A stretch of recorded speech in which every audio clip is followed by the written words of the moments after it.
क्या कब्जा जो है वो खाली करना होगा? देखें, अगर आप कब्जा किए हुए हैं तो अब आपको कब्जा छोड़ना पड़ेगा, कब्जा खाली करना पड़ेगा। इसीलिए कि जमीन तो आपके पास है, आप इसका बहुत समय से उपयोग कर रहे थे, लेकिन इसका कागजात आपके पास नहीं है। अब आपको ये जमीन का कब्जा जो है वो खाली करना पड़ेगा, अगर कोर्ट का ये आदेश है तो। अब सवाल उठता है कि ऐसा क्यों होगा, ऐसा समस्या क्यों उत्पन्न होगा? देखें, मैं आपको बता दूं कि जमीन जो आप देख रहे हैं ना, जमीन कहने का मतलब है पूर्वज के समय से इनके कब्जे में है, लेकिन जमीन का जो कागजात है उसमें इनके एक तरह से इनका नाम दर्ज नहीं है, इनका पिता का नाम दर्ज नहीं है, इनका दादा का नाम दर्ज नहीं है, लेकिन फिर भी इनको कानूनी एक तरह से कानूनी तौर पर कहें या जैसे भी कहें, मौखिक तौर पर कहें या पंचनामा के आधार पर कहें, जो भी हो, इनको जो शेयर है ना, हक है, हिस्सा जो है वो मिला था इनको, यानी इनको अधिकार जो है वो प्राप्त हुआ था। लेकिन फिर भी इनको जो है ये कब्जा खाली करना होगा, इसलिए कि इनका कागजात में नाम दर्ज नहीं है।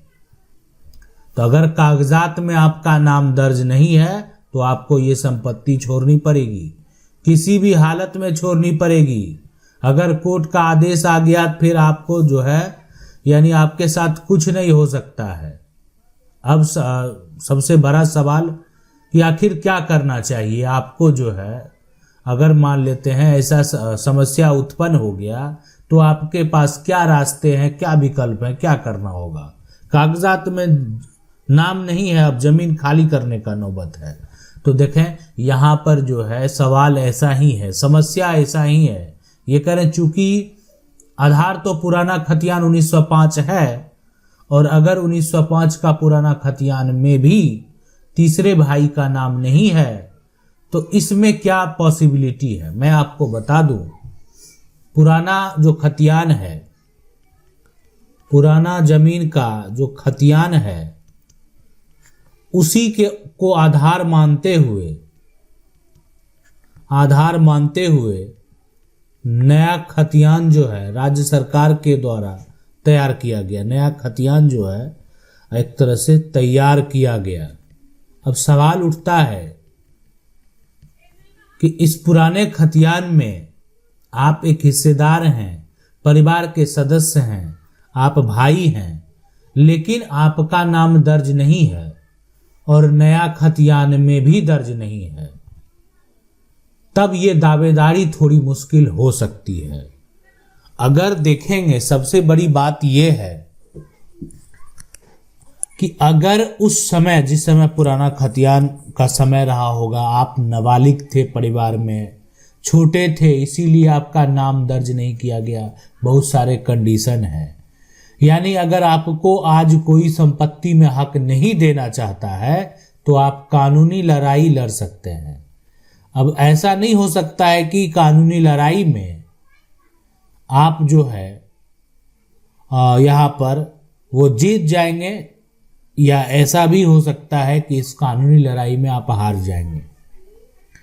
लेकिन आपको अपना समस्या जो है रखने का पूरा अधिकार है, इसलिए कि अगर पुराना खतियान को आधार माना गया है और पुराना खतियान में और जो जिनका नाम दर्ज नहीं हुआ है वो भाई है, तो उनका नाम दर्ज होना चाहिए। अब डिपेंड करता है फैसले के ऊपर, तो इसके लिए इस मामले को लेकर आपको सिविल कोर्ट जाना होगा। सिविल कोर्ट जाने के बाद जो है यानी आपको सिविल केस में जाना है, सिविल केस में जाना है, और सिविल केस करके जो है आप इसमें जीत हासिल कर सकते हैं। अब आगे जो समस्या ये कह रहे, सर मेरे पिताजी 2023 में एक जमीन की रजिस्ट्री कराए थे, उसका दाखिल खारिज हुआ नहीं। दाखिल खारिज होने का आखिरी दिन वह जाकर उसका लड़का, जमीन बेचने वाले का बेटा जाकर आपत्ति लगा दिया, दाखिल खारिज रुक गया। तो सर क्या करें, जमीन का पेमेंट हमने पूरा कर दिया, लेकिन दिक्कत क्या हो रही है कि आधा पेमेंट हमने कैश किया था और आधा ऑनलाइन दिया था, वह बोल रहा है कि पेमेंट किया नहीं, रजिस्ट्री होने के बाद वह बोलना है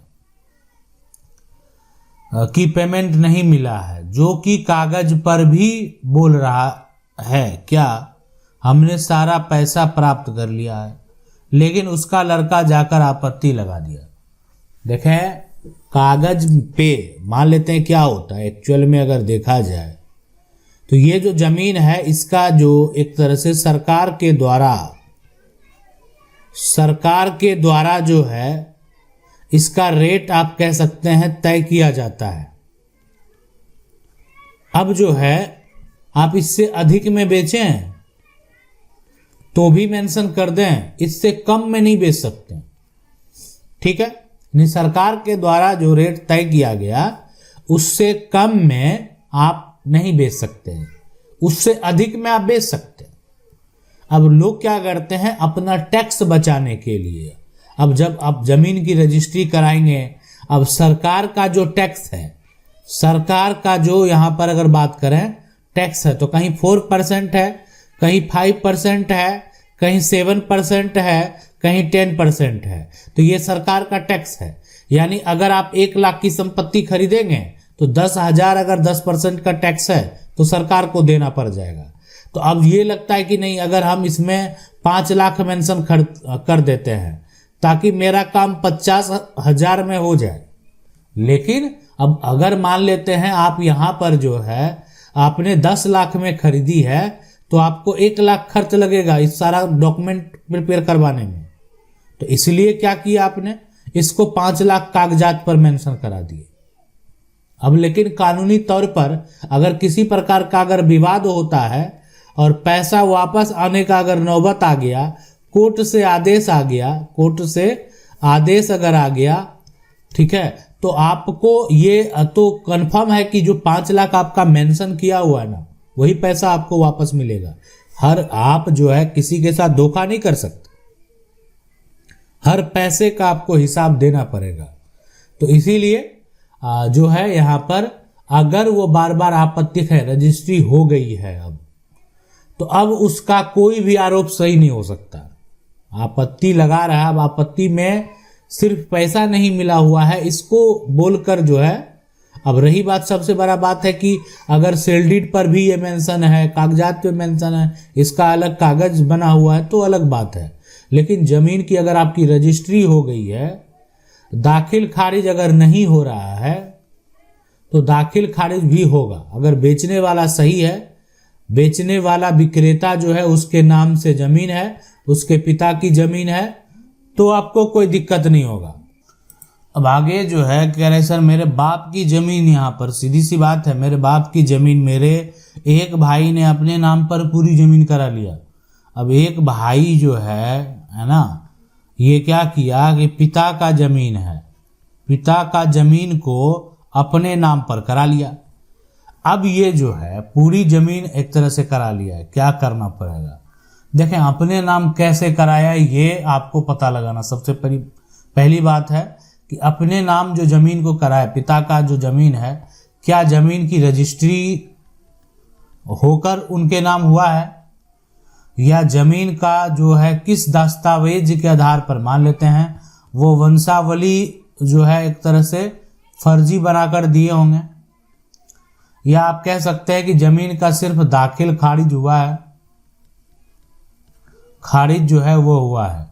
और इसी दाखिल खारिज यानी कह सकते हैं कि एक भाई ने अपने नाम पर जमीन का रसीद कटा लिया, ऐसा हो सकता। तो आखिर अगर मान लेते हैं ये जमीन की रजिस्ट्री हो गई होती तब इसको कैंसिल कराने का अलग प्रक्रिया है। अपने नाम उन्होंने अगर करा लिया लेकिन दाखिल खारिज अगर हुआ है, तब तो आप सबसे पहला काम आपको क्या करना है कि आप ये जो म्यूटेशन कायम हुआ, ये रसीद जो जारी हुआ है, इसको कैंसिल करवाना है। और इसको कैंसिल कराने के लिए जिला कलेक्टर के पास भी केस फाइल कर सकते हैं, और आप चाहे तो सिविल केस भी कर सकते हैं। यानी आप चाहे तो एडीएम कोर्ट में भी केस कर सकते हैं और सिविल कोर्ट में भी केस कर सकते हैं। अब जहां पर आपका मन है, लेकिन आप एडीएम कोर्ट में ही केस फाइल करें कि आपका ये इस तरह से आपके जो भाई हैं वो फर्जी तरीके से पूरी संपत्ति को अपने नाम करा लिए हैं और उनके खिलाफ एक FIR भी दर्ज करा देंगे। इसीलिए कि ये काम हो गया एक धोखाधड़ी का, ये काम हो गया एक फर्जीवाड़ा का, और ये जालसाजी करना जो है कानूनी अपराध है। अगर कोई भी जालसाजी करता है तो फिर अगर चाहे यहाँ पर और ये जालसाजी साबित हो गया तो उसको सजा भी हो सकता है। आगे है कि अगर पिता की संपत्ति जो है अपने, अगर पति है, पति ने संपत्ति अपने पत्नी और खुद के नाम पर लिया, पति की मृत्यु हो गई तो उसके 2 लड़के और 1 लड़की है, उसमें से एक लड़का और एक लड़की की शादी हो गई है। बड़ा लड़का माँ को देखता है, केवल छोटा लड़का, बड़ा लड़का माँ को नहीं देखता, केवल छोटा लड़का माँ को देखता है। तो उसे कैसे वो संपत्ति का अधिकारी होगा? देखें, माँ के नाम जो संपत्ति दर्ज है ना, वो माँ किसी को दे सकती है, छोटा को दे सकती है ना, बड़ा को दे सकती है, बेटी को दे सकती है। ये माँ उन एक तरह से जो पति पत्नी का संपत्ति है, तो ये पत्नी जो है ये अपनी संपत्ति इनके नाम अगर आ गया तो अब इनका स्वेच्छा पर डिपेंड करता है।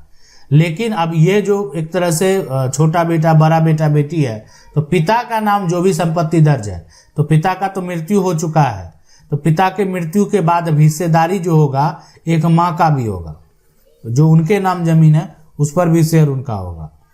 दूसरा बेटा का होगा, तीसरा जो है बेटी का होगा। मतलब ये सभी लोग संपत्ति के हिस्सेदारी होंगे, सभी का कानूनी तौर पर अधिकार होगा संपत्ति में। अगला सवाल है, सर हम लोग जब एक तरह से सहमत थे 4 भाई, उस समय हम लोगों ने कमाकर बड़े भाई को दिया। अब यहाँ पर जो बड़े भाई हैं, ठीक है, अब बड़े भाई ने क्या किया, अब इनके अन्य जो भाई हैं उनके द्वारा संपत्ति बड़े भाई को कमा कर दिया गया। ठीक है, कमा कर दिया एक तरह से पैसा बड़ा भाई को। कौन दिया? छोटा भाई। और बड़ा भाई ये जमीन खरीदे और वो भी अपने नाम पर। कानूनी तौर पर बड़े भाई का जो के नाम पर जो संपत्ति उन्होंने खरीदा है, ज्वाइंट परिवार में अगर उन्होंने अपने नाम पर संपत्ति खरीद लिया है तो उस पर आपका अधिकार होगा कानूनी तौर पर। लेकिन मैं आपको बता दूं, सबसे बड़ा जो समस्या है, सबसे बड़ा जो सवाल है वो आप जरूर जान लीजिए, और वो क्या है? वो ये है कि अगर इन्होंने अपने नाम पर करा लिया है और आपके पक्ष में आपके आसपास के लोग हैं जो कि इस बात का दबाव बना सकते हैं, जो कि एक पंचायत कर सकते हैं, जो कि जब आपका केस दर्ज हो तो आपके पक्ष में बोल सकते हैं, अगर ऐसे लोग आपके पास हैं तो आपको ये केस जीतने से कोई रोक नहीं सकता। मतलब अगर आपके साथ धोखा हुआ है, आपके साथ गलती हुई है, तो आप ये केस जो है वो जरूर जीतेंगे और कानूनी तौर पर आप अपना हक जो है वो जरूर प्राप्त करेंगे। आशा करते वीडियो अच्छा लगा होगा। वीडियो को लाइक जरूर कर दें। चैनल को पहली बार देख रहे हैं सब्सक्राइब करके जो बेल आइकन है उसको जरूर दबा लें। मिलते हैं अगले वीडियो में, तब तक के लिए जय हिंद।